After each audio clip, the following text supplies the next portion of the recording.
السلام علیکم۔ اردو میں مختلف کالم نگاروں کے سننے کے لیے آپ چینل کو سبسکرائب کر سکتے ہیں۔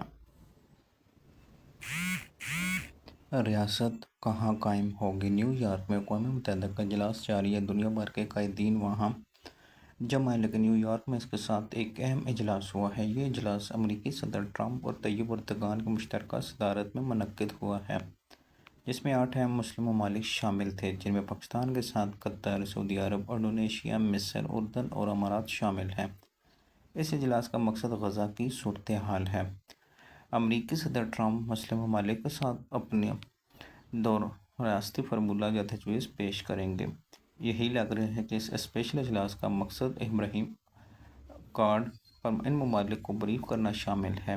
امریکہ کے ایرانی نمائندگان سے خفیہ مذاکرات کے دوران ایران اسرائیلی جنگ بندی کے بعد سے شیڈول کے مطابق چل رہے ہیں۔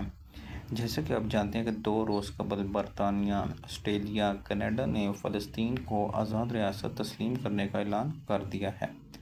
فلسطین کا مسئلہ 2 ریاستی حل کی جانب بڑھ رہا ہے، لیکن سوال یہ پیدا ہوتا ہے کہ فلسطین نامی ریاست کہاں بنائی جائے گی؟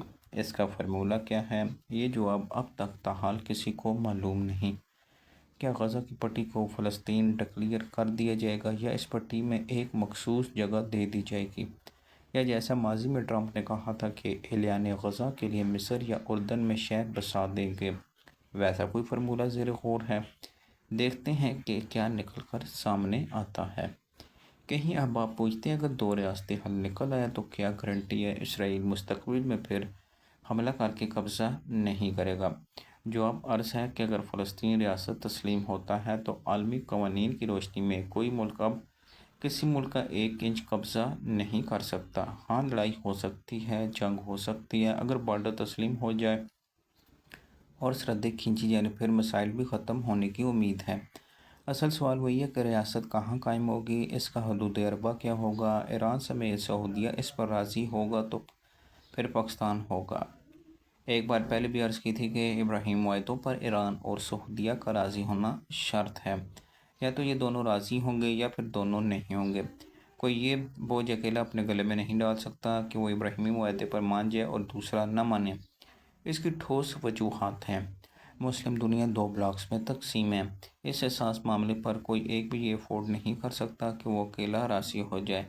پاکستان کا ماننا نہ ماننا ان دونوں کے راضی ہونے کے بات کی بات ہے۔ دوسری جانب خبریں ہیں کہ ٹرمپ کی شہباز شریف سے ون آن ون ملاقات متوقع ہے۔ گویا کہ اجلاس کے اختتام پر ٹرمپ کی شہباز شریف سے غیر رسمی ملاقات ہوئی ہے۔ اگر ون آن ون ملاقات ہوتی ہے تو اس کا مقصد امریکہ کے پاکستان میں بزنس انٹرسٹ ہیں۔ فیلڈ مارشل سے ملاقات میں جو طے ہوا اس کو ہم MOU یا یادگاری معاہدے کی صورت میں لانا ضروری ہے۔ اس مقصد کے لیے حکومت پاکستان کے چیف ایگزیکٹو سے معاملات کرنا ہی پرانا پراپر چینل ہے۔ فیلڈ مارشل یا فوجی نمائندے سے تو معاہدے نہیں ہوا کرتے، دیکھتے ہیں ملاقات ہو پاتی ہے یا نہیں۔ اگر ہو جاتی ہے تو کیا سامنے آتا ہے؟ تو ناظرین، سننے کے لیے آپ اس چینل کو سبسکرائب کر سکتے ہیں۔